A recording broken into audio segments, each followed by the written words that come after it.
like you have probably picked the injection site for the last like month. So thank you. Mac Miller's high of the week is he's lost 3.6 pounds. That is awesome. Thank you so much, Donna. You also just such an encourager of this channel. It's a very reflective night for me. Obviously, hitting that 5,000 mark is just a huge deal to me. But yeah, so the 15 milligram is 15 milligramming. Thank you for those who have checked in with me this past week. We've also got some new members. So if you're a new member here this week, thank you for being a new member. Really appreciate the members. As we said, the members are the backbone of this channel. They are the ones that really, as I was sharing with them, we do a members only live stream before we go live on the pen every week. And, they are the backbone of this channel. Absolutely. I could not be doing this still if it wasn't for the members of this channel. It's just that simple. The members of the channel justify the time that I put into this by giving back, and obviously things like Donna's $50 super chat, which just helps to justify the tremendous amount of time and effort that I put into this channel. So it feels very special to be rewarded in that way. So thank you for those who do that. But yeah, we wouldn't be here. We wouldn't be at 5,000 if it wasn't for the members. So a special shout out to the members. Thank you for being the best part of what we do here at Man on the Mounjaro. So moving on through our housekeeping, the opening, somebody had complained last week about the static, and I thought I had fixed it, but I realized I had rolled the static in the two videos together. So I'm going to get that figured out for you next week. I apologize for that. So yeah, let's talk about it today. Let's talk about what's fresh. There is a lot of fresh news in the world of GLP-1s, and we're going to keep the show rolling and get right into it.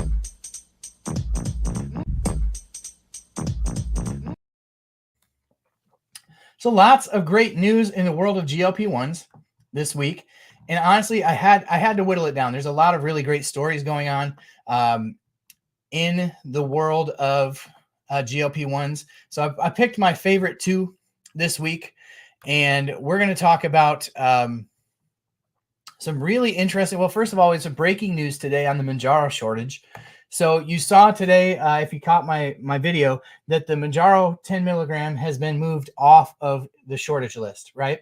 So that's really exciting. All the doses will be back in stock, should be available at your pharmacy within the next week or so. We know that typically takes a little bit of time to hit, right? So it's when they get the supply rectified at the manufacturer level, they still have to supply the distributors, and the distributors still have to supply the pharmacy. So it's a little bit of trickle down typically to get to your pharmacy. So just chill. They'll all be there shortly. So that was some breaking news today. So if you are on the 10 milligrams, some really good news for you in that regard, that they finally got that ironed out. And it's really good when you think about the upcoming potential weight loss indication for Mounjaro, because the FDA doesn't typically like to approve a new indication for a medication if the manufacturer cannot prove that they can keep an adequate supply for the current indication. It just makes sense, right? So this is really good news. While the drug is still listed in a technical FDA shortage, all the doses are showing as available, which is good, really good news. So if you're on the 10, put it in the chat. Let me know that you're on the 10. If you are over here for the first time on the Pen Live, I'd like to welcome you by name. So if you are here for the first time on the Pen, let me know in the chat. This show is in its 36th episode tonight. So really glad to have you all here tonight. If you're on the 10, also let me know. So what else is fresh in the world of GLP-1s? Kind of an interesting story here. So semaglutide, it's like one of those deals where I feel like every week on this channel, we talk about something amazing that is going on with semaglutide. And, it continues to be one of the more frustrating things, because you can't stop, like in this article, it says Novo Nordisk's unstoppable semaglutide. So there's this kidney failure study. They were studying kidney failure in type 2 diabetic patients, right? And they were just basically trying to see if they could slow the progression of kidney failure. Real quick, we got some new folks in here. Diane is new. Charlotte is new. Pearl's mom is new. Sherry is new. So thank you. Thank you for those who are new here. I appreciate you coming into the stream. But so basically, type 2 diabetics, kidney failure, checking to see if the use of semaglutide in the form of Ozempic could slow the progression of chronic kidney disease and kidney failure. So there's, Dr. Dan could probably talk much more to this topic, but essentially what it has is these trials have third-party oversight, and there's certain benchmarks that if they meet these benchmarks, they will end the trial early, right? And usually, a lot of times, that's negative, right? Because there's adverse side effects, people aren't tolerating the medicine, and so they go, we can't do this anymore. This is the total opposite of that. This actually hit such good numbers that they said it's very clear that the efficacy is here. Semaglutide will essentially help to slow the progression of kidney disease and improves outcomes and cardiovascular outcomes for those with type 2 diabetes and kidney failure. So, I mean, the good news continues to roll in. The bad news is you can't get it. You just can't get it. The 0.25, the 0.5, the 1 of the Wegovy, all in an indefinite shortage. So thank you to Sue the Dude and Mrs. Bell, who gifted 5 memberships. Thank you so much. Thank you for adding to the family, right? Thank you so much. I appreciate it. It's very sweet of the two of you. So yeah, you got to kind of parlay the really great news that continues to flow out of the semaglutide trials. And you have to say, man, get your game right. Get your game right, Novo. Keep up with supply. And I think one of the cool things, and again, something else that Dr. Dan, holy smokes, Mrs. Bell, thank you so much for the super chat. I really, really appreciate that. So sweet, so kind, and so generous of you. Thank you very much for that. That is so, so kind. Good to have you back as well. So you've got this other study that came out this past week that proved or that showed in a study, and I apologize that I don't have this. I'm just remembering it kind of now off the top of my head, but that basically showed Mounjaro tirzepatide superiority to semaglutide. And so I think you can extrapolate out that a lot of the good news that's coming out about semaglutide, because semaglutide's been around for longer than obviously tirzepatide has, that you can probably extrapolate most of that good data that comes out about semaglutide across the entire class of medications, right? Across medications like Mounjaro, and maybe even, maybe to a slightly lesser extent, the dulaglutides of the world, and even perhaps the liraglutides of the world. So very good news for the class of medications as a whole. I mean, this continues to be a life-changing and a game-changing medicines in ways that far surpass simple glucose control or assistance in weight management, right? Just so many things that are so good. You just really hope that Novo Nordisk can figure out the manufacturing woes that have continued to persist with them. So that's what we got for news, even though there's a lot more that we could cover. We'll save it for next week. There's always next week, right? So we'll talk about that. Thank you again to Mrs. Bell for the super generous super chat. Thank you so much. Want to move on to kind of keep this show rolling because we want to get Dr. Dan in here. We are going to take out the trash because it is Thursday. So we're going to always talk every Thursday night about whatever the trashy news of the week is with GLP-1s or overtly fake news. We talk about that every week. So this week is no exception. Let's get right to it.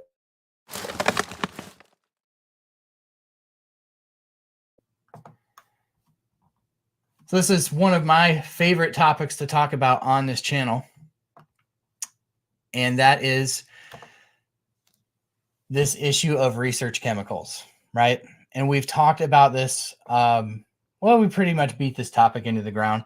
But this week, you saw the FDA actually kind of get in on the action and sent some letters out. So we've talked about, I think it was a couple weeks ago that we talked about how even retatrutide is popping up in these research chemicals, right? If it doesn't, and it's interesting because some of the names of the companies that were spotted in here are ads that I get constantly on my Facebook. And I got to tell you, folks, like we say every week when this topic comes up, if it doesn't require a doctor's prescription, you shouldn't touch it with the 10-foot pole. These medications are medications that it's so important to be monitored by a doctor, to have proper labs run, And that's not even to mention that you have no idea. There's no oversight about where this medication is made, what happens to it in the handling process. It's not for human consumption. So please, if you see these ads advertising fake stuff, don't be lured in by the lack of accessibility that you might be feeling right now, and don't take risks with your health. There's not much more to say than that. But the FDA basically is getting in on it and sending letters out and saying, we know what you're doing, we see what you're doing, and you need to stop. So hopefully an end is put to that so that people can be confident in the difference, right? In the difference, because there's a lot of people who get this stuff crossed up with compounds. This isn't the same thing. Compound pharmacies, sterile compound pharmacies, are governed by their state board of pharmacies in the states that they operate. There is oversight, and those require a doctor's prescription. This is totally different. Know the difference. Run away from those Facebook ads. I can't even believe that there are creators who lose their accounts just talking about having conversations with doctors about different ways to access medication. But then you look at these advertisements that are running on Google Shopping. I mean, some of these companies that were called by name, I've seen ads for through a Google search. I've seen them on Facebook. I've seen them on Instagram, and somehow that just continues to persist, and that doesn't get shut down. It just blows my mind. But that's all I'm going to say about that, because we have such an exciting show tonight. We have such an exciting guest. Our next segment of the show, we always talk about every week. We bring a special guest in and we talk about the hot channel of the week. This week is no exception. In fact, this is one of the hottest channels that we've had on the show in the history of the show. So we're going to roll the bumper. Hot channel.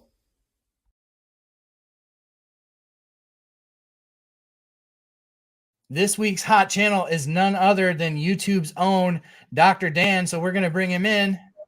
Dr. Dan, how are you, buddy? What's going on? I'm doing well, man. How are you doing? So good. It's nice to meet you. I really appreciate you coming on the show tonight.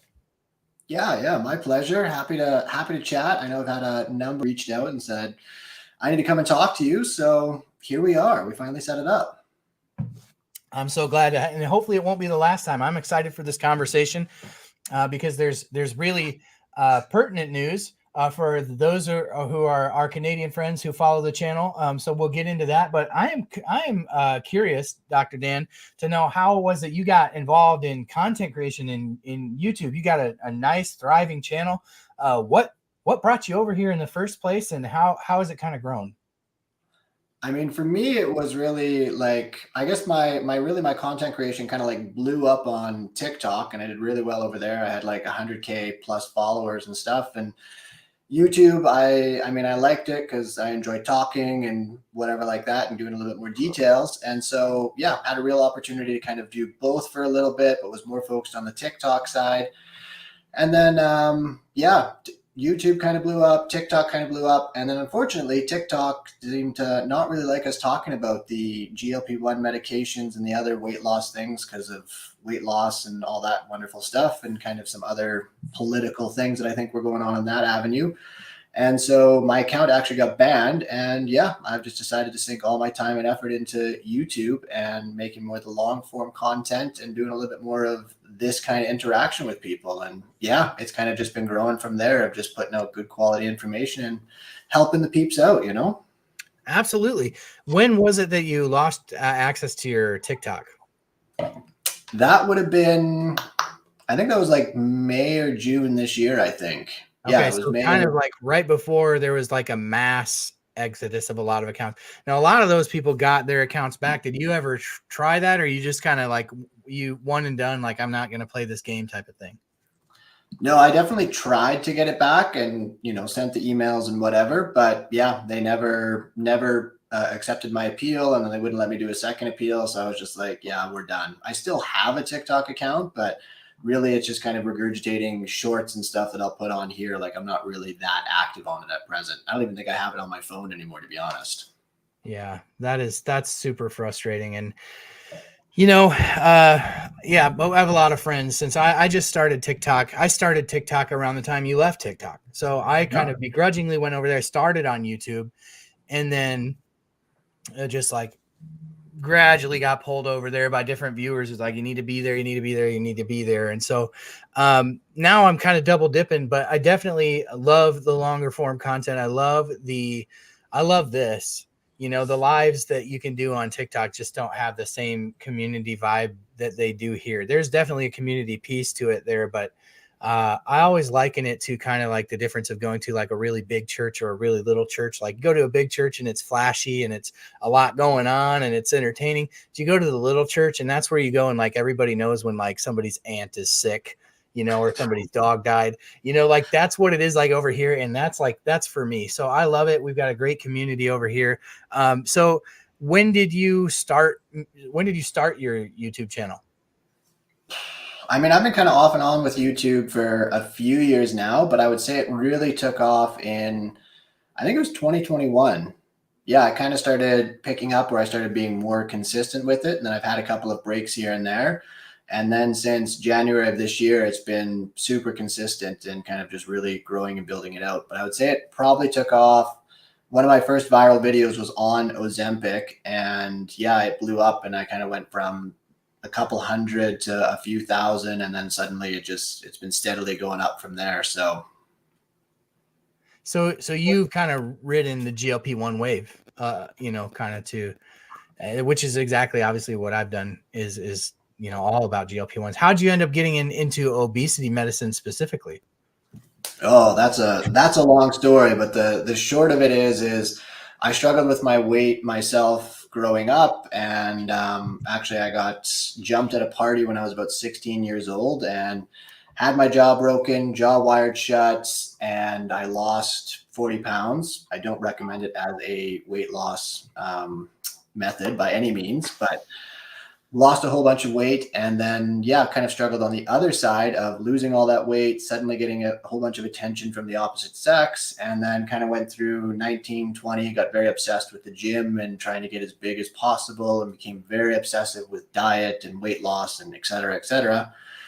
And then went to school for 10 years, didn't really know what I wanted to do as an adult, and became a pharmacist, and then went back, got my doctor of pharmacy, and kept getting more education and stuff. And yeah, it was actually Novo Nordisk, the company that makes Wegovy and Ozempic. They approached me and they're like, hey, you know, this obesity space, like here's these cool things that we're doing. And in Canada, we didn't really have any treatments at the time. So it was very much we were just using kind of the psychological stuff, behavioral stuff, and really dived into that. And I fell in love with that. And then we had the medications that kind of came out there shortly thereafterwards with Saxenda. And I was already hooked. I'm like, this is exactly it. I know the struggle. I know you know, when people talk about the food noise, the conversations they have, the shaming themselves, et cetera, et cetera. And so it was a really beautiful melding of the pharmaceutical healthcare provider piece of it, and then building out the other side and looking and developing into this aspect. And then turns out I like creating content and yeah, kind of creating the community and helping people out and trying to support as many people as I can. And yeah, here we are. Very cool. Very cool. Well, I appreciate you lending some of your expertise to our stream tonight. And I'm really curious, and I know a lot of people are curious in the chat to hear a little bit more about the big news for Mounjaro this past, I don't know, this past couple of weeks that's kind of come online. So can you tell us a little bit about what's going on with the Mounjaro launch in Canada? Yeah, so it looks like what I've been told is the last week in October, my pharmacy that I own up here in Calgary will be able to order it, as well as every other pharmacy across Canada. And then the first week in November, it should be hitting the pharmacy shelves, so it will be available. Obviously, like you were saying, we don't have the indication on Mounjaro yet for the obesity management. So it's going to be for diabetes management at present. And that's kind of what the drug companies are putting it out for right now. But nonetheless, it is coming to market. It will be on the shelves. I've been very much told by my reps and have kind of made them basically swear on their, you know, firstborn child that they will not have a shortage on me, because I would be very cranky about that. Right. And yeah, so it's coming out. I think the couple of big things that people probably need to know about is that, you know, Ozempic, they have kind of the pens, and I think you guys also have they're like the Trulicity pens, single dose pens or whatever. Up here in Canada, at least initially, what we're getting is, yeah, those guys right there. what we're getting for Mounjaro is we're actually getting just single dose vials, because what they're having a problem with is the preservative and the devices themselves. And so they're going to be single dose vials. So, you start at 2.5 milligrams, you'll get your 4 vials in a box, and you're going to have to draw it up old school with like an old insulin needle, draw it up, inject it, and there's your dose kind of thing. So a little bit more complexity and that sort of thing, and probably going to need a lot of education and just understanding of how to do it.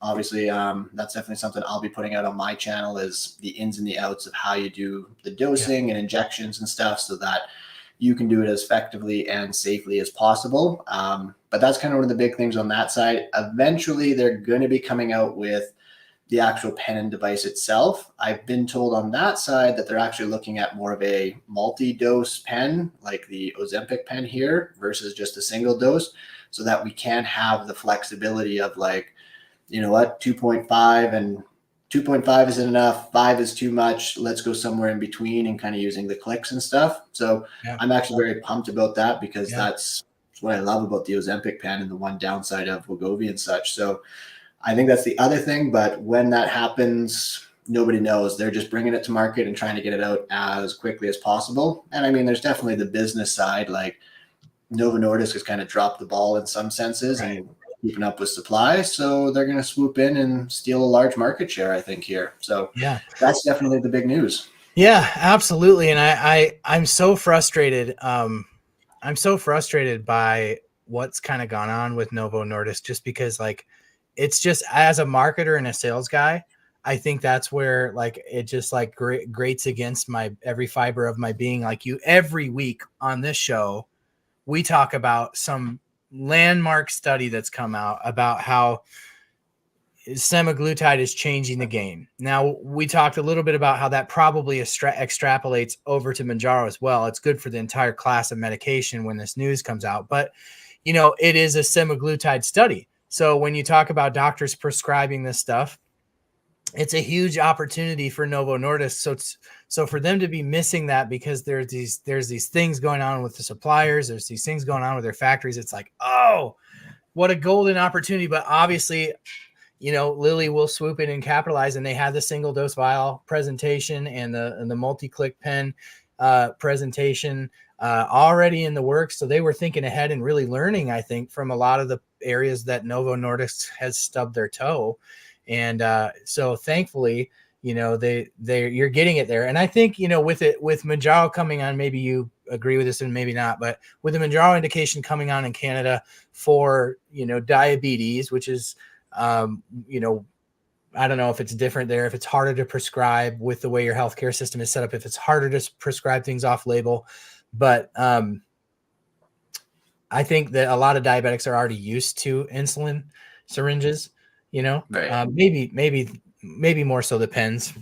I think I maybe froze up here. I don't know if you can still hear me or not, but the vials launching there, I think, is a really all right thing for them. Oh, totally. Yeah. Like it won't be the end of the world by any means. It'll certainly be, I think, it'll be an opportunity to kind of help and support people out. And if anything, I'm kind of looking forward to it, because it does allow me to kind of interact and have more opportunity with, my patients and stuff that are going on the medication, and certainly helping them to be, making sure that they're kind of on track. We're still focusing on all of the lifestyle changes and behaviors. We're not just putting people on the drug. We're actually, looking at what their nutrition intake is and making sure they're not becoming malnourished, and properly managing the side effects. I would say that's one of the biggest things that I see, is that a lot of people get on these drugs and then they're just not getting the support in managing side effects, or they're told to start at the max dose and then they have a world of problems and stuff like that. And it's, definitely going to cause some issues and problems for sure. So, very excited for it to kind of come down the pipe. And I don't think it'll really be that much of an issue.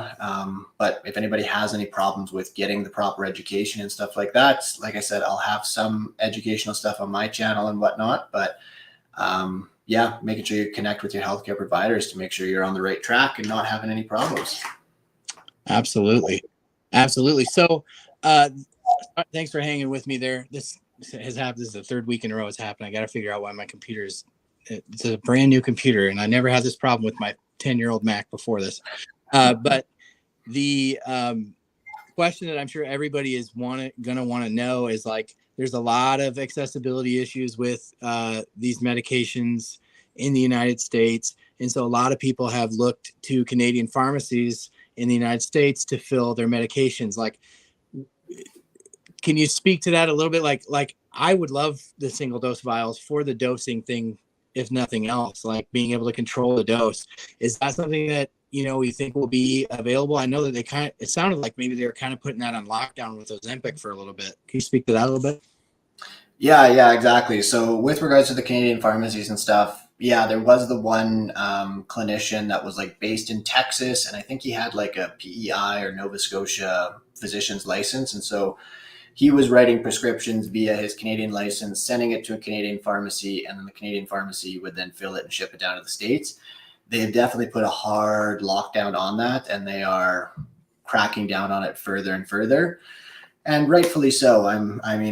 Yes, it is cheaper medications up here and such like that, but we only are allocated so much medication to our pharmacy, or our pharmacies and our drug supply and stuff. And so if that's now being taken and used by US residents and such, well, then the drug company is then going to affect our supply, jack up our prices up here and stuff like that. And really, this is overarching a much bigger issue in terms of government and politics and the US's lack of regulation and oversight on the pharmaceutical industry. Like in Canada, we have like a specific pricing policy that these companies need to match and that sort of thing. And even then, sometimes they compare the prices that a company wants to sell it at, and they look at like what the state sells it at. But now there's talk that even on the federal level, they're going to say, no, we're not even going to look at the states anymore because you guys are so out to lunch in terms of drug prices and stuff that it does not make any kind of sense for us to even compare, because we're not going to make our people pay that amount for that medication. So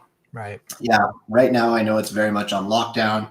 I don't know of anybody that's doing it. If it is, it's very kind of backdoor, maybe a couple of places. But honestly, it's one of those things where I wouldn't necessarily get too tied to it by any means, because it's probably going to get shut down. And Right. if you get too reliant on that supply, well, then you're kind of up, Shit's Creek all of a sudden and not able to access it. And then you have to come off. Right. Well, it's really exciting for our Canadian friends. I know that like they've probably been really waiting for Mounjaro to hit up there. I mean, you've been waiting for Wegovy for what? I mean, it's been approved there, but not available, right? Oh yeah. Like Wegovy, there hasn't even been an indication that it's coming to market yet. Like all the reps that I talk to that sell on like Saxenda and stuff from Novo, yeah, they don't even talk about Wegovy because they have no idea when we're supposed to get it. And I don't even think, I think you guys are still having a massive shortage down there on it. So Yep. until you guys even meet your demand down there, we're not going to see it. I suspect like 2025, maybe. So I mean, and what baffles me is you see them opening in like the German market. Like, how? If you can't serve the markets that you're currently in, it just doesn't make any sense to me. It's baffling. So yeah, well, congratulations to our Canadian friends for getting access to Mounjaro. Obviously not the weight loss medication, but I think that'll be coming, and I don't know what the lag will be when the FDA indication comes for tirzepatide for chronic weight management. Does that have any bearing on how you're able to prescribe it in Canada, or not really? Well, no, like a medication, if a medication has the evidence for weight management like Mounjaro has, it's same thing with like Ozempic. Technically, Ozempic only has the approval for diabetes up here. So it's off-label prescribing when I prescribe it up here. And so it's the off-label piece is not a problem as long as it's evidence-based that you're prescribing it for. So Mounjaro, we have the evidence on the weight management side, so it technically can be prescribed off-label for weight management here as well. But there is it's more or less comes down to the insurance companies and what they'll cover. And they're very specific on the indication. Like it has to be diabetes. They will not cover it for weight management unless, like I know with Ozempic, I've had some luck with some drug insurances where they just automatically cover it without any kind of special authorizations or anything like that. So unless you've got a special situation like that, unfortunately, you're probably going to have to pay out of pocket for it. Yeah. So it hasn't necessarily been the worst thing in the world that, you haven't gotten Ozempic or gotten Wegovy up there because you've had Ozempic, but obviously just in lower dose. Totally. Well, yeah, exactly. Some people, I have some patients that are doing like say 2 1 milligram shots or, a couple of 0.5 milligram shots, depending on what they need. Sure. Not many people, we generally bring them up to 2, maybe up to 2.5, but then suddenly they're doing 3 shots at once. And unless you want to be like a human pincushion, yeah, maybe it's not the most ideal. So it's kind of finding the balance in the interim, and yeah, and then just seeing when Mounjaro comes. And I think, well, Eli Lilly, they've got the other one in the pipeline there that's, I think, going to then blow everybody else out of the water as the next big one. So very much so, it's kind of all these things that are just building up, and yeah, it's super exciting. It's a very exciting time in obesity medicine. Very encouraging things going on, which is really a nice segue to, I think, the other part of the conversation that I wanted to have with you. Because if you don't follow Dr. Dan's content, Dr. Dan gets it. I know that you said that you had your own struggles with weight, and perhaps that is part of the reason that you have the perspective that you do. And maybe it's just experience of dealing with lots of people who have, struggled with obesity. But I love what you had to say on it. So make sure that you follow Dr. Dan. One of the things that I wanted to talk to you about specifically, and this is a really interesting topic that I think the community is going to be really interested in hearing tonight. So one of the things that I overheard in one of the videos that you did, and it's really stuck with me. So a lot of the people tend to think when they get on a GLP-1 that more equals better, right? And so one of the things that we've talked about on this channel with, ironically, the last doctor I had on the show was Dr. Dan as well, Dr. Daniel Rosen. Right. But we talked about climbing the ladder slowly, which is really hard when the doses are in shortage, right? But climbing the ladder slowly and then milking each dose for as much as that dose has to offer. But can you give your perspective on why, with a GLP-1 medication, or in Mounjaro's case, GLP-1 and GIP, why more does not necessarily equal better? And this is the time to listen up, because this is really fascinating information for the community. Yeah, for sure. So I think Mounjaro is actually like a really, really good example of this. So I'm trying to remember which study it was. I think it was like the Surmount-1 trial. But anyways, regardless. So when we look at the data that kind of comes from those trials, when you go from Mounjaro 5 milligrams once a week, and then you go to Mounjaro 10 and 15, and you look at the 68-week period that they do this trial over, and we look at the amount of weight that's lost, you can just see from the data itself that with 5 milligrams, you get pretty much a majority of the weight loss that you're going to see. And then as we go to 10 and 15, suddenly between especially 10 and 15, like the extra amount of weight loss you get between those dosages, really you're starting to get less and less bang for your buck, if you will. So you get most of what you're going to see from that 5 milligram dose. You might get a little bit more with the 10 milligram. But going from 10 to 15, you're getting almost nothing extra or additional, maybe like an extra kilo or something like that. But overall, you're really not squeezing that much more out of it. And mechanistically, when you kind of start looking at the kinetics and how the body works and that sort of thing, largely what's happening is your body only has so many receptors. It only has so many sites that these medications can bind to. And so, yeah, you can pump more in, but if you're like keyhole of your receptor, the drug's trying to bind to it, but you have all of these other drugs that are sitting around it, well, suddenly that one key and receptor are being bound up. All the other drug is just kind of sitting there and hanging out and not getting a chance to bind to that receptor and not getting a chance to have an actual effect at that point in time. And so essentially, yeah, you're just pumping in a whole bunch of very expensive medication that's not actually doing anything, not actually providing any additional benefit. And so that's actually why we're looking at the other molecules and medications that are coming out. And we have, they have dual mechanisms like an amylin receptor and a GLP-1, is because, well, now we're not just only hitting the GLP-1 receptors, now we're also hitting an amylin receptor as well. And so it's going to provide a synergistic effect, because one receptor is not just being completely saturated. We're kind of getting both receptors. They're both having separate mechanisms of action and ultimately leading to a greater amount of weight loss. Whereas when we pump in more and more of just a single molecule like Ozempic, or I think Wegovy, the trial right now they've got going on is like 7.5 milligrams once a week. Like, how much more are we actually going to get out of that? And also, we're probably just going to get a whole pile of side effects. So, I mean, TBD on that study and such, but yeah, we're kind of getting a limited amount of return. And really, as with anything, more doesn't actually mean better or anything like that. So it's the complex interplay of that, of what the body can actually handle. And really, the cool thing about these medications, and in particular with Mounjaro, is that 5 milligrams, you don't necessarily need to go up any higher. Like, you can stay at the 5 milligrams and you're going to get a heck of a lot of benefit if you maybe. Do you think that that is different for somebody who is diabetic versus non-diabetic? I mean, obviously you have Surmount and Surpass. Is there any real data there that kind of shows?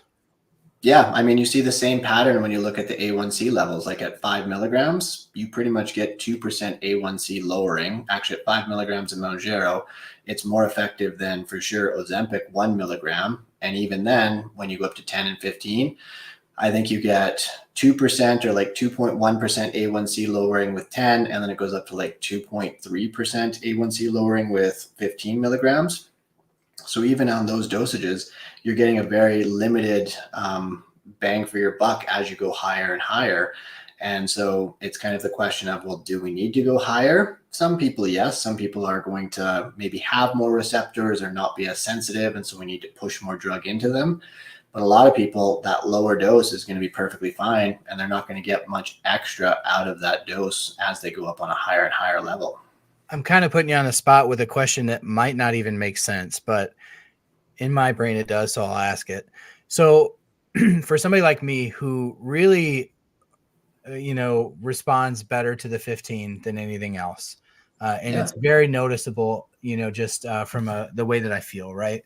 So is it possible that people with different, levels of obesity, different chemistry, that other people, for whatever reason, because of the severity of their disease, has more receptors? Or, I mean, does that even make sense?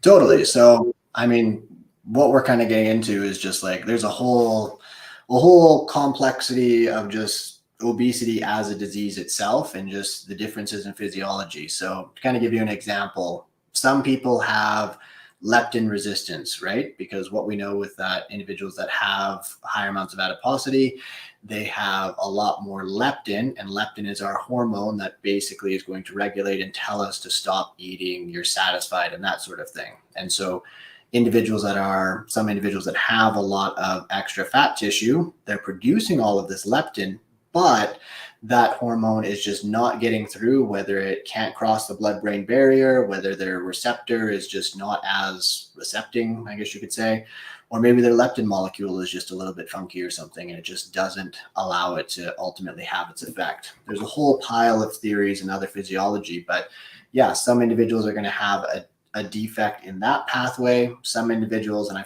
think the people that really respond well to the GLP-1 medications, they likely have some kind of deficit or deficiency in their GLP-1 satiety pathways. And so GLP-1s for them work like a hot damn kind of thing, right?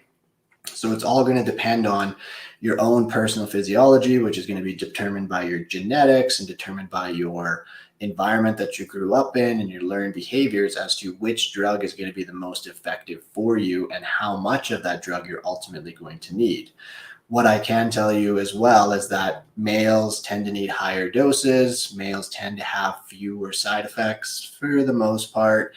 As well, what I find sometimes is that individuals that had quite a bit of fat on them and they lose quite a bit, we actually need to start decreasing their dose of their medication because suddenly they start getting side effects because there's just less space that the drug is going to. And so it's more concentrated suddenly in the system and can cause some issues and problems in that regard. So absolutely, there's going to be various differences. And yeah, for some people, the GLP-1s, they don't seem to really do anything whatsoever. And so until we get other medications out, those might work like a hot damn for them because they had a deficiency in some other pathway that the GLP-1 wasn't able to correct. That's very interesting. So I think that it's interesting that you mentioned that, because I had just shared like last week some of the news that had come out on retatrutide that I think, shorter study than the Surmount studies, the initial ones that were like 72 weeks long or something like that. The retatrutide trials were like 48 weeks, and people lost more weight. So people lost 24% of their body weight at the upper end, but if you were a woman, you lost 28%. And I thought that was really interesting information. Just, that women were, for whatever reason, losing more weight on at least retatrutide. Totally. And so that's going to even come down to just a physiological difference between men and women and that sort of thing. And I don't think we actually know the exact reason for it per se. But yeah, it's kind of an interesting finding. And I think that's going to be more and more what we're going to see. I'd also be kind of curious with the male aspect of things, if that, males in general, they're heavier, yes, and there's a larger number on the scale, but in terms of body composition of that muscle to fat aspect of things, maybe they're kind of losing less weight, but ultimately retaining more muscle or something like that. Like there's a lot of different things that are kind of up and coming. And yeah, I would say, I mean, that's kind of one of the cool things about this space, cool and scary, in that there's a whole bunch that we don't know, but there's a lot of really interesting things that we're starting to learn about the human body and appetite regulation and how some of this stuff works that we had no idea about previously.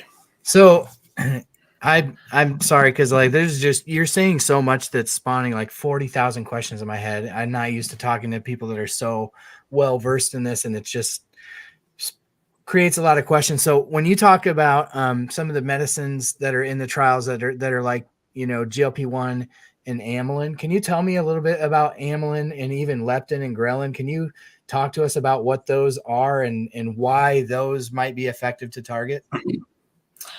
Okay, so I mean, to kind of give you without getting into too much detail, it's a whole bunch of physiology that even I have struggled to memorize at this point, but essentially when it comes to our satiety and hunger hormones, we have a whole, like, I think 50, 60, even like 100 different hormones that are involved in telling us that we are full. Like there's all these various different pathways. GLP-1, GIP plays a role, leptin plays a role. Like there's all these various Are different these all hormones. under the incretin umbrella or not? No, so these wouldn't all be under the incretin umbrella. GIP and GLP-1 will be. Amylin's a little bit different in terms of its mechanism of action and where it's going. But when we look at our hunger hormones, we have basically just one single hormone, and that's ghrelin. And the way to remember ghrelin is that, the way I was told, is that if your stomach is growling, so ghrelin is the way that you can know ghrelin is being released from your stomach. It's ultimately going up to your brain, and it's stimulating your brain and saying, hey, you need to find some food, we need some nutrients, and that sort of thing. And so there's a lot of, it's very interesting because we can't just go in and just like knock out ghrelin, because if we knock that out, then that's going to cause some other issues, because having hunger and a drive to go and find food, well, that's important for your survival, right? You still need to eat and making sure you're nourishing your body and that sort of thing. So we have to also be mindful of those pieces, and it makes it challenging because you would think, oh, we just have this one hormone, we should be able to just wipe it out and no big deal. But not quite the way it's going to work, and find a nice balance in terms of you still living as a human being and doing your day-to-day things, and also helping you to manage your weight. Whereas on the satiety side of things, with all of these different hormones and pieces that are there, like there's just so many interesting and different targets to hit. And we've certainly done a lot of research with some of them, and even leptin, there's been some initial trials. I think it was in the early 2000s, maybe late 1990s, where actually we were injecting people with leptin, and what we found, or maybe it wasn't, I think, yeah, it just wasn't providing any benefit. So it was all of a sudden like, okay, well, what's happening? We're providing this hormone that we know helps with satiety.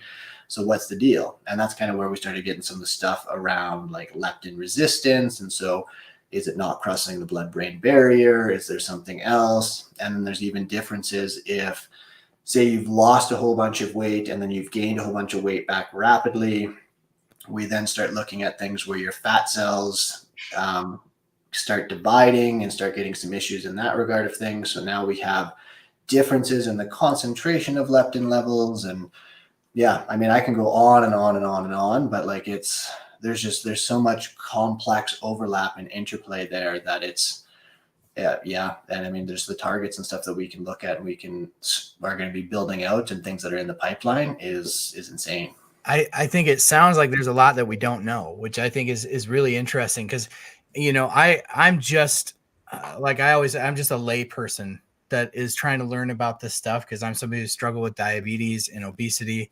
And I think because I was reading something that even with the GIP, there's a drug that's kind of like Mounjaro in that it's a GLP-1 and it's a GIP, but it blocks the GIP instead of antagonizing, or whatever the word is. Like instead of encouraging the production of GIP, it blocks it. And it's, you know, like equally as effective. And it's like, what is that about? Like, how does that?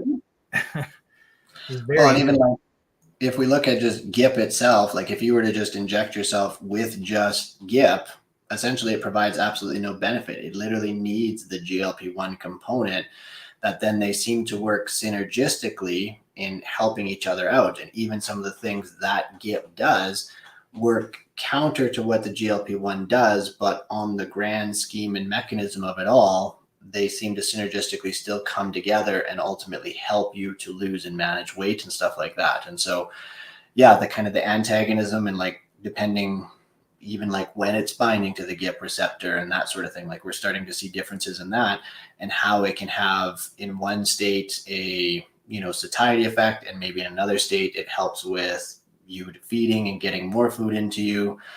And so, yeah, it really, this is again a great example of just the complexities of it. And also, you know, I always kind of go back to the low carb idea and how people will say that it's insulin that's the bad, horrible thing. But this just shows that there's so much complex interplay that it's not just insulin being higher and the fact that you ate carbohydrates that you got fat. There is like all of these other aspects and things that are playing, and insulin will play a role in building muscle, which is super important. Yes, it can store fat. And so it's, yeah, you're kind of just we're exhausting my brain right now just thinking about it, to be honest. So I have to apologize because this is about as much of a self-indulgent live stream as I've ever done, because I just have so many questions, and it's like dealing with the friggin' obesity dictionary on the other side. So thank you for indulging me in this conversation, because it's just fascinating to me, and it's just exciting. Like, you know, even with the GIP, like it seems like what they're learning is that more than anything, it helps to mitigate side effects that you experience with some of the older GLP-1 receptor agonists, is that you add that GIP component and all of a sudden it mellows out some of the GI stuff that people deal with semaglutide. And as you talked about, like as they're upping the doses of semaglutide, it's like, when do you max that out based upon your receptors, and what's the trade-off for side effects? It seems like it really worked for Rybelsus, because moving from 14 milligrams to 50 milligrams made a huge difference in weight loss. But that, you know, probably is more about like the bioavailability of 14 milligrams of oral semaglutide versus the injectable. I don't know. There's just I think I could probably just like pick your brain for like 4 days. So I'm going to use a little self-control and not ask you any more questions, because I literally could sit here all night and ask you. I hope you'll come do this again, because this has been fascinating. And I can't wait as a creator, it's very hard for me to like absorb other content, because you're so focused. Like we all have day jobs, things that we're responsible for. So consuming content, there's not a lot of time if you're creating it as well. But I'm going to binge watch your videos. I'm sure that many in the chat will do the same. Thank you so much for being here. Is there anything else that maybe you wanted to talk about tonight, or anything you wanted to say before we kind of sign off tonight? No, I mean, I kind of, some of the things that you were saying about the compounded and like some of those fake ones and stuff like that, just wanted to kind of reiterate on that, because yeah, it's a very scary landscape that's currently out there. And, you know, some of the things we've even talked about tonight is prioritizing health. Like, yes, weight loss is one thing and losing weight can improve your health, but losing weight is not the end all be all. And so if you're going to such levels where you're now injecting or getting your hands on mystery medication from Southeast Asia somewhere that you have no idea what's actually in it, is that actually worth it on the grand scheme of it? Yeah, it's kind of a conversation that I have with a lot of people every single day, and it's the way our society has got us all messed up in that it's weight is so much of our intrinsic value, when in reality, you being healthy and being present for your loved ones and the people in your life and stuff and doing the things you want to do, that's what actually fucking matters, for pardon my French, if you will. So keeping that in mind, like if you're looking at yourself and you're going to these extremes, yeah, you're just looking at the next kind of fad thing. So making sure you're taking care of yourself, your health is the most important priority. And yeah, weight is not the end all be all. Yeah. And that, like, your little spiel there at the end is the perfect encapsulation of why your content is so friggin' awesome. Because you get it. Like, no change that you're making while you're on a GLP-1, if it's a change that you can't live with the rest of your life, is not worth it. If it's something that deprives you in some other area that you can't fathom living with the rest of your life, it's not worth doing now. Right now is the time to use the GLP-1 as a tool to make the changes that you can commit to and you can be comfortable with in a 360-degree view of your whole life, and that you can live with and be happy with and content with. And that's why your content, well, that's one reason why your content is so awesome. The other reason is just the wealth of knowledge that you have. And thank you so much for giving some of it to our community tonight. Really appreciate you coming on. Hope you'll do it again. Totally. Because this is just I'm nerding out pretty hardcore tonight. Thank you for sharing your knowledge tonight. I appreciate it. Yeah, pleasure, man. I love coming on here and spreading the knowledge and trying to help people out. So yeah, happy to come on anytime. If you got questions and what have you, let me know. Absolutely. And you can follow him if you're not already. I'm sure you are, but if you're not, at the official Dr. Dan on YouTube, Instagram, and Twitter, probably other places as well, but definitely YouTube is his focus. So make sure that if you are in the chat right now and you do not follow Dr. Dan, your number one job right now is to pause this, because you can come back and rewind it, go over and follow Dr. Dan's channel. Dr. Dan, thank you for being here tonight. Really appreciate you, bud. Hey, my pleasure. Thanks a lot for having me. Absolutely. We'll catch you on the next one. All right. See you later. Man. So for the 5,000 follower spectacular, I could think of nothing better than to just indulge myself with somebody on the other side of this thing that knows that much about all the things. That was fun. I'm pretty sure I could talk to that guy for a straight week and not run out of questions for him. So awesome. Dr. Dan and Dave should be a series. I agree. That was really, really, I hope you enjoyed it, because I, with the F-bomb included, I really enjoyed that. Thank you so much, Dr. Dan, for coming on. So I think by my count, I owe, by 1 penny, I think I owe Mrs. Bell to choose the injection site tonight. So, and I really like, Sue, that is the comment of the century. Yeah, so Mrs. Bell, you get to choose where I inject this 15 milligrammer tonight. I can't get a room, Dave. Yeah, I mean, wow. I enjoyed that. I enjoyed myself. Yeah. Me too, Mac. I look forward to binging his channel as well. It's very kind of him to come on the channel and like indulge all the questions that I had. I had a few that I had listed to him, like what's going on with Mounjaro in Canada. You know, people are going to want to know if they can get it in Canada, but then, man, I was just like, I couldn't help myself. So, you got to let me know, Mrs. Bell, where this is going tonight. Thank you. Thank you so much for being here tonight. This was a fun one, wasn't it? I mean, I had fun. I think, like, for tonight, I'm going to take that as a win. Let's do the left arm. So I am a left-handed dude. I don't know if y'all know that about me, but I'm a left-handed dude. So we're going to put it in the left arm.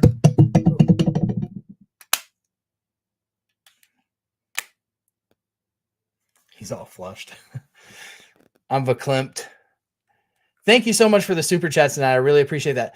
Thank you for being here on the 5,000th subscriber to this YouTube channel. I mean, we started this how long ago? Almost a year. It'll be a year. Mercy. Almost a year ago.